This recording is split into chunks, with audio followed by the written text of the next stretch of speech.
Right, welcome to my channel. My name is Ashish Goud. एक बार फिर से आप लोगों का स्वागत है मेरे चैनल पे। आज का टॉपिक आप लोगों ने देखा है, when is the best time to exit your non income producing property और those properties that would not appreciate. Even in the good times, in real estate, there are few properties that would not give you an appreciation. और बहुत सारे जब real estate का कमज़ोर time चल रहा होता है, उन प्रॉपर्टीज़ को एग्जिट करना एक टफ काम होता है, राइट? जैसे कि मैं आपको प्रॉपर्टीज़ बताऊंगा इस समय। स्टूडियो अपार्टमेंट्स, राइट, एक बहुत फॉरेन कल्चर टाइप का कॉन्सेप्ट है, जिसे गुड़गांव मार्केट में काफ़ी ओवर हाइप करके लोगों को बेचा गया और जिनमें लोगों को काफ़ी नुकसान हुआ, राइट?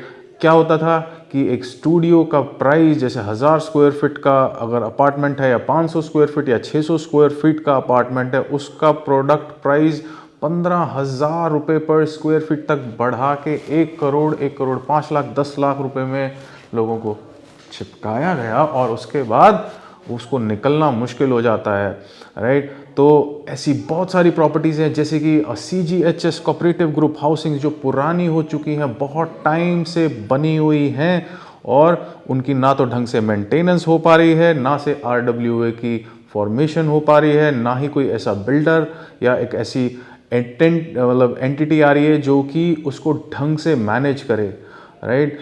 और कुछ एक ऐसी प्रॉपर्टीज़ होती हैं, जैसे कमर्शियल के अंदर आपने शॉप्स गर्मी गर्मी में बाय तो कर ली, लेकिन जब आपको दिखा कि ये हमारी वैल्यूएशन गलत है, जहाँ पे रेजिडेंशियल सपोर्ट नहीं कर पा रहा था उन शॉप्स को, तो वो रुकी रहती हैं, राइट? बट एक चीज़ हमने देखा है, जब मार्केट मूव करती है तो एग्जिट निकल जाती है, उस टाइम बायर काफ़ी अट्रैक्टेड होते हैं। So when is the best time to exit these properties? In the best times. अब ऐसे इन प्रॉपर्टीज़ का वेट नहीं करना चाहिए उन लोगों को जिन्होंने गलत प्रॉपर्टियां बाय कर रखी हैं कि यार मार्केट पॉजिटिव चल रही है, ये तो शायद और उठ जाएगी और उठ जाएगी। सो माइंड यू, जिसके अंदर आप एक बार फेलियर आप तेज़ी में भी देख चुके हो, एक ऐसी प्रॉपर्टी जो कि आपके पास 5, 6, 7 साल से पड़ी हुई है और ना तो वो रेंट पे चढ़ रही है और उसकी आप मेंटेनेंस दे दे के थक चुके हो। So now is the best time, now is the best time to exit. हाँ, अब आप हर एक प्रॉपर्टीज़ के अलग अलग प्रॉपर्टी एजेंट्स होते हैं, राइट, जो कि वहाँ उस एरिया के अंदर डील करते हैं। सो हर एक प्रॉपर्टी एजेंट हर जगह आपको ढंग से एडवाइस नहीं कर पाएगा, तो सजेशन ये रहेगी कि आपको अपने एरिया का लोकल एजेंट चेक करना पड़ेगा कि वहाँ पे उस प्रॉपर्टी के ऊपर कौन काम कर रहा है। जैसे आईरियो के एस्कॉर्ट आपके स्टूडियो अपार्टमेंट हैं, अगर आपको देखना पड़ेगा कि आईरियो के अंदर who is the best agent who is working on those properties. M3M के अंदर अगर आप काम कर रहे हो तो आपको देखना पड़ेगा कि M3M का कौन सा ऐसा एजेंट है जो कि बहुत अच्छी उसके अंदर काफ़ी टाइम से काम कर रहा है, right? So exit those properties, exit every bloody damn property that is not income producing at these times, right? शुरू से मैं कहता था हमेशा buy income producing property, income producing property, income producing property. या तो वो प्रॉपर्टी आपको हर महीने पैसे दे रही है या फिर ले रही है। There is no such thing as break even in this life, right? Either it's a plus or it's a loss. How can you bloody stay break even? I do not understand this game कि यार हमारे तो ऐसे ही पड़ी है, कुछ नहीं दे रहा, तो या तो वो आपको लॉस दे रही है, राइट? अगर आप कैलकुलेशन करोगे, ब्याज लगाओगे, तो आपको लॉस में ही दिखेगी अगर कोई प्रॉपर्टी आपकी रेंट पे नहीं चढ़ पा रही है या उसको इनकम प्रोड्यूस। हाँ, अगर कैपिटल रेज हुई है, अगर कैपिटल बढ़ी है, बहुत सारी ऐसी प्रॉपर्टीज होती हैं जहाँ पे कैपिटल एप्रिसिएशन होती है, जैसे कि पड़े हुए प्लॉट्स, राइट? उसके अंदर आपका over the period of time price बढ़ जाता है और आपको उसके अंदर कैपिटल एप्रिसिएशन मिल जाती है, मंथली वाइज नहीं। That is a major game changer in the industry, जो कि कमर्शियल रियल एस्टेट प्लेयर्स और आपके जो कमर्शियली एक्टिव रियल एस्टेट जो प्लेयर्स होते हैं वो उस गेम पे रहते हैं। बिल्डर्स क्या करते हैं, सस्ते टाइम के अंदर प्लॉट्स उठा लिए जाते हैं और जब मार्केट तेज़ होती है तब कंस्ट्रक्शन शुरू होती है।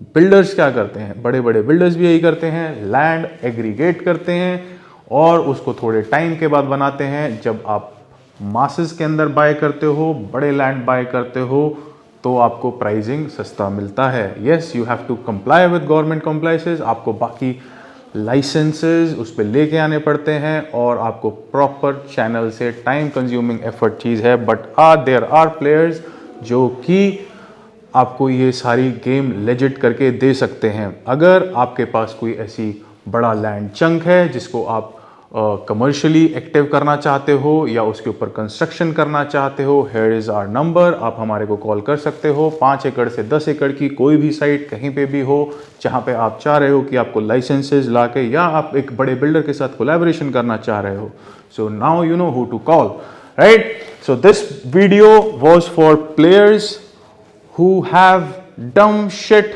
lying in their portfolio, right? अभी एग्जिट कर दो, ये अच्छा टाइम है। हाँ, मेरे को कॉल प्लीज मत करना उसके लिए, because I only sell diamonds. But आपने जिससे बाय करी है, बेस्ट रहेगा आप उन्हीं को कॉल करिए, क्योंकि जिसने आपको बाय करके दी है, he would be more interested to help you out, right? Non income producing properties, मैं उनको भी कह सकता हूं कि जो प्रॉपर्टीज आपकी एक ऐसे एरिया के अंदर डेवलप्ड हैं जहां पे अभी गवर्नमेंट इंफ्रास्ट्रक्चर डेवलप नहीं हुआ है, जैसे कि सेक्टर 79 हो गया, 78 हो गया। अभी वहाँ पे बहुत सारा मेजर लैंड चक डीएलएफ के पास है जो अभी काफ़ी स्लोली काम कर रहा है, अभी एक्टिविटी नहीं दिखा रहा है। तो उसके अंदर जब गवर्नमेंट के पास ईडीसी आईडीसी जाएगी तब वो डेवलपमेंट वहाँ पे होगी। जैसे कि एक प्रॉपर्टी हमारे क्लाइंट की थी विंटर हिल्स, जहाँ पे मुझे लगता था कि वो नहीं बिक सकती है, बहुत ही अंदर जाके लोकेशन पड़ती है। बट इस टाइम के अंदर क्या होता है कि अगर आप अपने निजी स्वार्थ या आप उस पर ज़्यादा प्रॉफिटेबिलिटी के बारे में सोचोगे तो फिर अटक जाएगी। Now it is the time to blow that property off. अगर आपकी ऐसी प्रॉपर्टी कहीं न्यू गुड़गांव के अंदर अटकी हुई है जो कि एक हैबिटेशन से बहुत दूर है, या फिर बिल्डर बहुत ही स्लोली कंस्ट्रक्ट कर रहा है, या फिर कोई प्रॉपर्टी एनसीएलटी में जा चुकी है, उसके ऊपर काम अभी धीरे धीरे आगे पॉजिटिव न्यूज़ आएगी। हाँ, मेक श्योर करो कि जो एनसीएलटी के अंदर गई हुई है कि कुछ लोगों की बाइंग बहुत कम की पड़ी है, जैसे कि 4000 स्क्वायर फीट और सोना रोड के पास कुछ ऐसी प्रॉपर्टी हैं, यूनिटेक की कुछ ऐसी प्रॉपर्टी हैं, उनको आप रख सकते हो। अगर आपने सब्र रखा है 8-9 साल का तो आप उसको थोड़ा सा और भी रख सकते हो, right? But sure shot exit for studios, right? Residential properties जो कि बहुत पुरानी हो चुकी है, उनकी मेंटेनेंस ढंग से नहीं हो सकती है, सीजीएचएस प्रॉपर्टी है या उनको आप खुद नहीं बरत रहे हो, just blow those properties off and there is altogether a new horizon that is coming up in real estate, जहाँ पे आप लैंड के अंदर या फिर कुछ ऐसी प्रॉपर्टी बाय कर सकते हो जो कि एवरेज सेलिंग प्राइस से कम पे हो, right? Buy properties below average price and you are safe. This was Ashish Good signing off. I'm going to see you next time. Thank you for watching. Right, if you've watched my video till now, please make sure you hit that like button, because my commitment to YouTube is going to increase. My commitment to social media is going to increase. So consider subscribing it right now.